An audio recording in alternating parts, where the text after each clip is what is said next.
नमस्कार, खबर दोपहर देख रहे हैं आप और मैं हूं आपके साथ विवेक तिवारी। बुलेटिन की शुरुआत करते हैं बड़ी खबर के साथ। राहुल गांधी की पेशी पर सियासी बवाल जारी है। कांग्रेस दफ्तर पर कांग्रेस नेताओं का मोर्चा खुला हुआ है और कांग्रेस मुख्यालय के अंदर दाखिल पुलिस भी अब हो गई है। कांग्रेस नेता अधीर रंजन चौधरी का बयान सामने आया है। पुलिस दफ्तर के अंदर कर रही है मारपीट। तो अधीर रंजन चौधरी ने पुलिस पर मारपीट करने का आरोप लगाया है।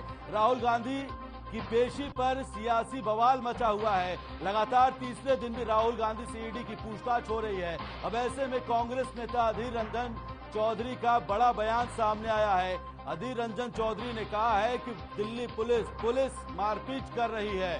तो कांग्रेस दफ्तर पर कांग्रेस नेताओं का मोर्चा खुला हुआ है। अब कांग्रेस मुख्यालय के अंदर पुलिस जो है वो दाखिल हो गई है और अधीर रंजन चौधरी का कहना है कि पुलिस दफ्तर के अंदर मारपीट कर रही है। तो जिस तरह से राहुल गांधी की पेशी को लेकर के सियासी बवाल मचा हुआ है, उसको देखते हुए अब कांग्रेस ने मोर्चा खोला हुआ है। इसी कड़ी में अब अधीर रंजन चौधरी ने आरोप लगाया है पुलिस पर। तस्वीरें आपको दिखा रहे हैं हम। अधीर रंजन चौधरी की तरफ से पुलिस पर आरोप लगाया गया है कि पुलिस दफ्तर के अंदर घुसकर मारपीट कर रही है। तो राहुल गांधी की पेशी पर सियासी बवाल मचा हुआ है। कांग्रेस दफ्तर पर कांग्रेस नेताओं का मोर्चा भी खुला हुआ है और तस्वीरें आपको हम दिखा रहे हैं। पूरी तस्वीरें दिल्ली पुलिस कैसे दफ्तर के अंदर एंटर कर रही है और ये तस्वीरें और कुछ नेताओं को हिरासत में लेकर के दिल्ली पुलिस निकली है। ऐसे में अब आरोप लग रहे हैं पुलिस के ऊपर कि पुलिस दफ्तर के अंदर घुसकर मारपीट कर रही है।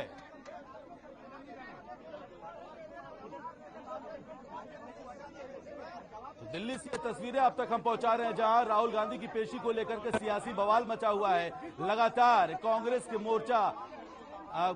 मोर्चा खोले हुए है और राहुल गांधी जिस तरह से ईडी आज तीसरे दिन लगातार राहुल गांधी से पूछताछ कर रही है, इसी को लेकर के अब कांग्रेस नेता अधीर रंजन चौधरी का बयान सामने आया है। अधीर रंजन चौधरी ने पुलिस पर आरोप लगाए हैं कि पुलिस दफ्तर के अंदर कांग्रेस मुख्यालय के अंदर घुसकर मारपीट कर रही है।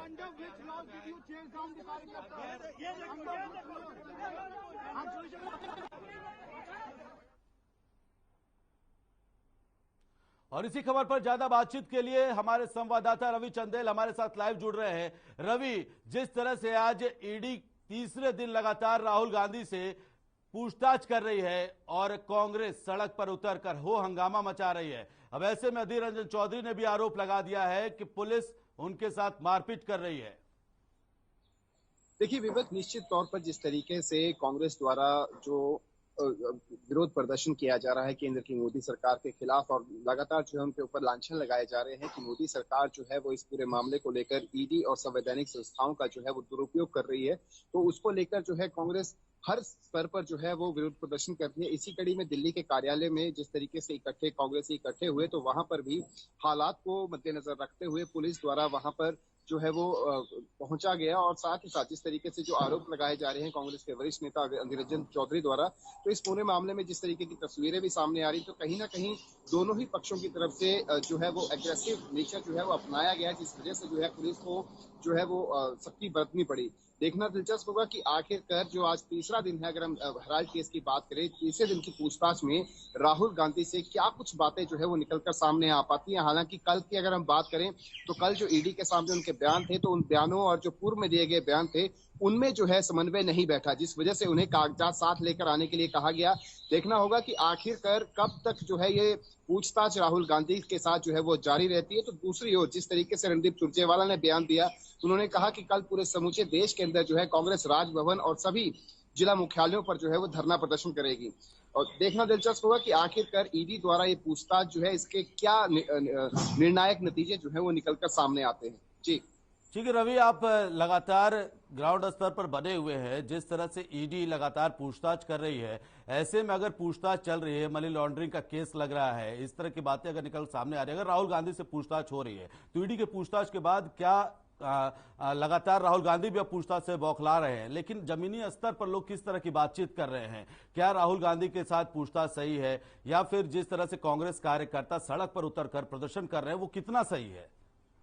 देखिए, अगर हम बात करें आम जन की, अगर बात की जाए तो आम जन का जो रवैया है वो मिला जुला रवैया है। आम जन का साफ तौर पर कहना है कि जो केंद्र सरकार है उसके द्वारा जानबूझकर, और कुछ एक धड़ों का जो कहना है कि अगर यदि ईडी जो है वो इस मामले को लेकर पूछताछ करने के लिए राहुल गांधी को बुलाती है तो इसमें हर्ज क्या है। यदि कोई लीगल प्रोसेस जो है वो जारी है तो उस लीगल प्रोसेस के अंदर पार्टिसिपेट करने में, और यदि उनकी कोई गलती नहीं है, कोई मामला नहीं है, तो फिर उन्हें किसी भी बात का बिना किसी डर के जो है वो सामना करना चाहिए। लेकिन जिस तरीके से कांग्रेस जो है वो समूचे देश के अंदर, खास तौर पर दिल्ली में जिस तरीके के हालात जो है वो बने हुए हैं, उससे साफ तौर पर कांग्रेस द्वारा जो है वो प्रेशराइज पॉलिटिक्स गेम्स खेली जा रही हैं, ताकि एक मैसेज जो है वो, एक मैसेज समूचे देश के अंदर स्प्रेड किया जा सके कि मोदी सरकार जो है वो जितने भी लीगल इंस्टीट्यूट्स हैं, पब्लिक लीगल इंस्टीट्यूट्स हैं, उनका दुरुपयोग कर रही है। और साथ ही साथ वो अपने नेता को पक्ष को लेकर जो है वो हर स्तर पर जो है वो लड़ाई लड़ने के लिए लगातार जो है वो आगे बढ़ रहे हैं। चाहे अगर हम हरियाणा की बात करें तो हरियाणा के जिस तरीके से नेता प्रतिपक्ष भूपेंद्र सिंह हुड्डा वहां पे थे, और दीपेंद्र सिंह हुड्डा थे, रणदीप सुरजेवाला थे, भूपेश बघेल छत्तीसगढ़ के, तो तमाम बड़े नेता जो है वो वहां पे अपने स्तर पर जो है वो प्रोटेस्ट कर रहे हैं सरकार के खिलाफ, ईडी के खिलाफ, जिस तरीके की कार्रवाई जो है वो की जा रही है। लेकिन आम जन जो है वो दो धड़ों में जो बटा हुआ है, कुछ धड़े जो है वो सरकार के फेवर में है, ईडी के फेवर में है, तो कुछ जो है कांग्रेस के साथ है। जी ठीक है रवि चंदेल, आप बने रहिए हमारे साथ नीरज शर्मा कांग्रेस के विधायक है, वो जुड़ गए हैं फोन लाइन पर। नीरज शर्मा जी, सबसे पहले आपका बहुत स्वागत है। क्या कहेंगे आप, जो कांग्रेस के अंदर ये बौखलाहट देखने को मिल रही है सिर्फ पूछताछ के लिए, क्या पूछताछ करना ईडी का सही नहीं है? नहीं, देखिए, पूछताछ करना किसी भी एजेंसी का किसी भी व्यक्ति से कोई गलत नहीं है, परंतु क्या लोकतंत्र में उसके खिलाफ शांतिपूर्वक धरना प्रदर्शन करना गुनाह है? क्या लोकतंत्र के अंदर पार्टी के सांसदों को उनकी पार्टी के दफ्तर में घुसने देना गुनाह है? क्या लोकतंत्र के अंदर पार्टी कार्यालय में जो बहन बेटियां बैठी हुई हैं, पार्टी कार्यालय के अंदर घुस के उनको जिस बर्बरता से लेके बाहर घसीटा जा रहा है, क्या वो ठीक है? क्या लोकतंत्र के अंदर केरला से राज्यसभा सांसद को, महिला को रोड पे घसीटते हुए लेके जाना ठीक है? क्या 10-10 सांसदों को थानों में रात के 12-12 बजे तक डिटेन रखना ठीक है? क्या आज दीपेंद्र सिंह हुड्डा को हाउस अरेस्ट कर रखा है? एक मेंबर ऑफ पार्लियामेंट अपने इलाके के लोगों के काम के लिए उनके घर से लोकतंत्र का सबसे बड़ा मंदिर सांसद चंद कदमों की दूरी पे है। आज सांसद के अंदर नहीं जा सकते, आप इसको क्या कहेंगे?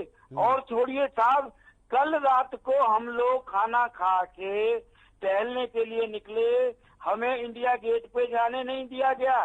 हम उसके बाद इतना तो अंग्रेजों ने अत्याचार नहीं किया, मुगलों ने अत्याचार नहीं किया, मंदिर तो तोड़े होंगे, परंतु कभी अंग्रेजों ने और मुगलों ने किसी भक्त को भगवान के भजन करने से नहीं रोका गया। मेरे फेसबुक पेज पे जाइए, लाइव वीडियो है, हमें कल सुंदरकांड का पाठ नहीं करने दिया गया इंडिया गेट पे। क्या आप इसको लोकतंत्र में उचित मानते हैं? क्या ठीक है, आप ये कह रहे हैं कि बीजेपी बदले की कार्रवाई कर रही है, बदले के लिए ये सब कुछ किया जा रहा है। आप भोजन मत करने दो, हमें भजन तो करने दो। आप भोजन भी नहीं करने दे रहे, भजन भी नहीं करने दे रहे हो, और उसके बाद आप कहते हो राम राज्य।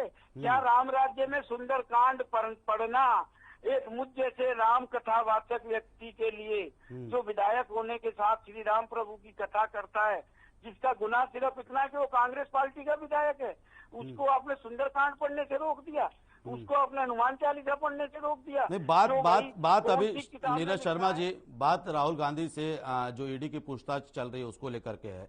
क्या बीजेपी बदले की वाकई में कार्रवाई कर रही है? आपका भी ऐसा मानना है? अधीर रंजन चौधरी कह रहे हैं पुलिस घुसकर मारपीट कर रही है दफ्तर के अंदर, तो क्या ये बदले के लिए सब कुछ किया जा रहा है? ये तो भाई साहब बदला नहीं, बदला सब छोटा है, और देश की जनता देख रही है, माफ नहीं करेगी इनको। और मैं एक बात अगर नीरज शर्मा जी, सवाल देखिए, देश की जनता भी यही पूछ रही है, नीरज शर्मा जी, देश की जनता भी सवाल यही पूछ रही है कि क्या अगर किसी शख्सियत का नाम सामने आता है, अब ऐसे में राहुल गांधी का नाम सामने आया है, ईडी पूछताछ कर रही है, अगर पूछताछ कर रही है तो पूछताछ में हर्ज क्या है? इसमें फिर सड़क पर उतरना, पूछताछ का विरोध करना, ये कितना सही है? अगर कोई जांच एजेंसी अपनी पूछताछ कर रही है, हर पहलू को जांच पर रख रही है, ऐसे में ये बौखलाहट, क्या ये बौखलाहट नहीं कहेंगे इसको आके आप सड़क पर उतर? पूछताछ चल रही, तमाम लोगों से होती है, पूछताछ चलने दीजिए। क्या सबके लिए ऐसे धरना प्रदर्शन करना ठीक है क्या? गलत तरीके से पॉलिटिकल वेंडेटा किया जा रहा है, सरकारी एजेंसियों का दुरुपयोग किया जा रहा है। उसके लिए हमारे वर्कर, हम लोग धरना प्रदर्शन कर रहे हैं और शांतिपूर्वक कर रहे हैं। हमने कोई लक्ष्मण रेखा पार नहीं करी है। वो लोकतंत्र में अधिकार है विपक्ष का। क्या विपक्ष को इसके अधिकार से भी वंचित करेंगे क्या? तो आपके अधिकारों को भी हनन किया जा रहा है।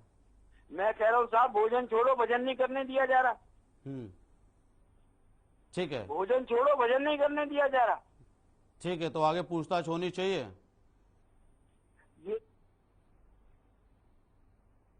ठीक है, नीरज शर्मा जी आप बने रहिए हमारे साथ फोन लाइन पर सत्यव्रत शास्त्री जी हैं, वो भी बीजेपी से हैं, उनसे समझना चाहेंगे।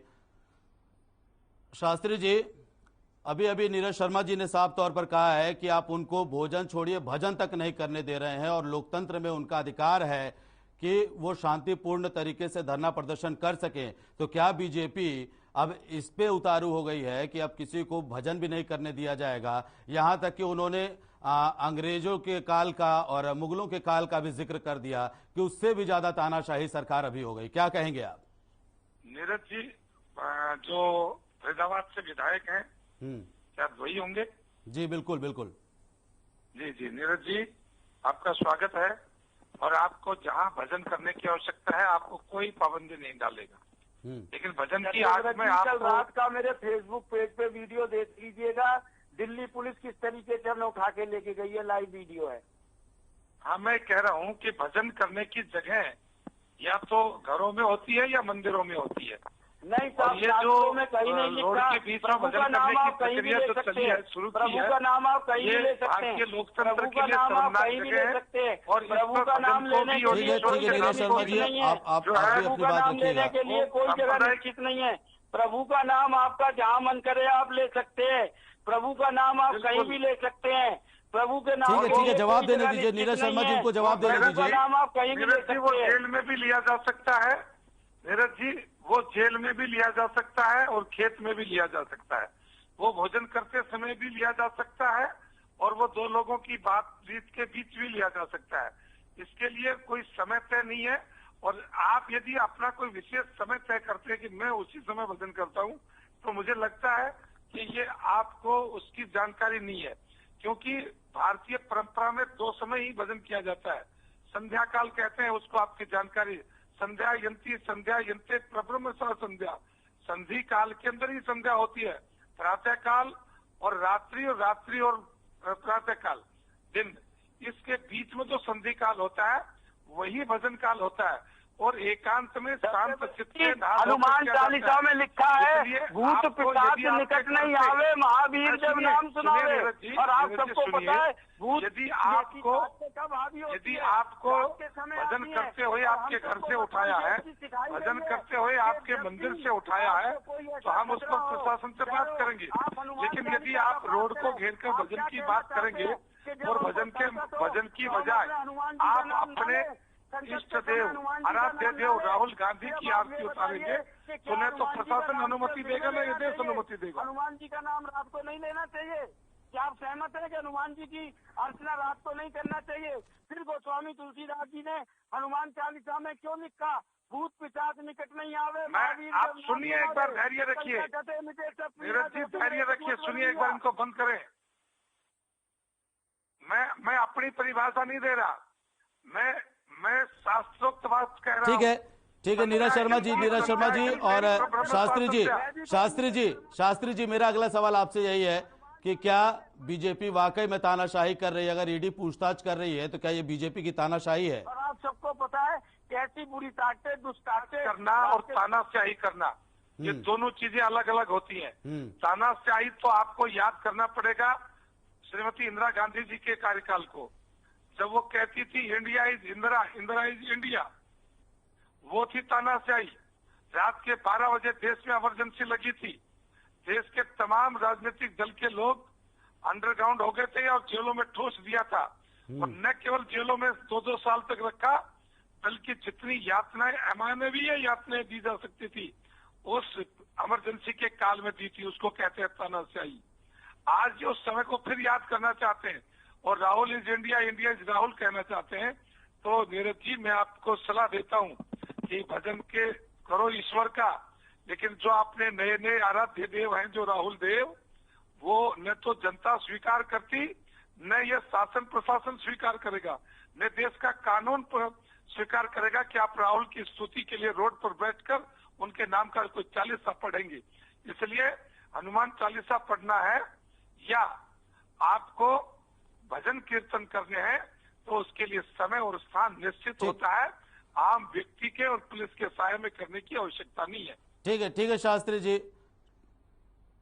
सत्यव्रत शास्त्री जी आपका बहुत शुक्रिया हमारे साथ जुड़ने के लिए, और नीरज शर्मा जी आपका बहुत बहुत शुक्रिया हमारे साथ जुड़ने के लिए। तो कांग्रेस का जो सियासी बवाल है वो जमीनी स्तर पर देखने को मिल रहा है। अब ऐसे आरोप लग रहे हैं कि पुलिस कांग्रेस मुख्यालय के अंदर घुसकर कांग्रेस नेताओं के साथ जबरन मारपीट कर रही है और उन्हें घसीट करके ले जा रही है। रवि चंदेल जी हमारे साथ बने हुए लगातार। रवि चंदेल, अब तो ऐसी भी बातें कह दी गई, आपने भी सुना होगा, नीरज शर्मा कह रहे थे कि मुगल काल अंग्रेजों के शासन के दौरान ऐसी तानाशाही नहीं हुई जैसी आज हो रही है। इमरजेंसी भी देश ने देखा है। क्या ये वाकई में तानाशाही लगती है या किसी और तरह की कोई और बात? अगर पूछताछ हो रही है, राहुल गांधी से पूछताछ हो रही है, तमाम लोग इस ईडी की जद में आते हैं। अब तक ईडी ने 4000 से ज्यादा केस दर्ज किए हैं, 3000 से ज्यादा मामलों में पूछताछ की है। तो क्या ये अकेला एक ऐसा मामला है राहुल गांधी का जिसमें इतनी बौखलाहट? देखिए विवेक, जिस तरीके से इस पूरे मामले को जो है वो भोजन और भजन से जोड़ा जा रहा है, हालांकि बहुत से ऐसे कांग्रेस के भी विधायक है और बीजेपी के भी विधायक है जिनको इस पूरे मामले की बिल्कुल भी जानकारी नहीं है। ये मामला 2008 में उभरा था और 2012 का ये मामला है और अब 10 साल के बाद एक बार फिर से ये मामला जो है वो उजागर हुआ है।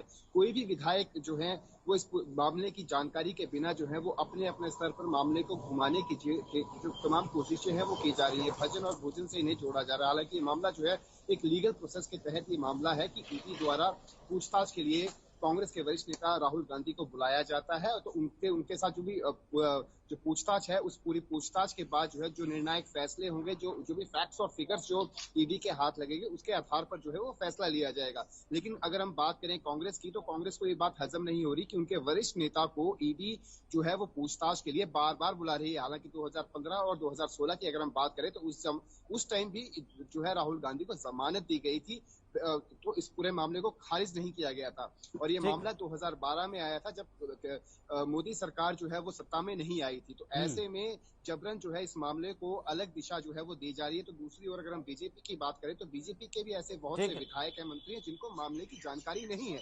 लेकिन बिल्कुल रवि चंदेल, मैं रोकना चाहूंगा, वक्त की बहुत कमी। आपका बहुत शुक्रिया हमारे साथ जुड़ने के लिए। तो लगातार जिस तरह से कांग्रेस का सियासी बवाल जारी है, कांग्रेस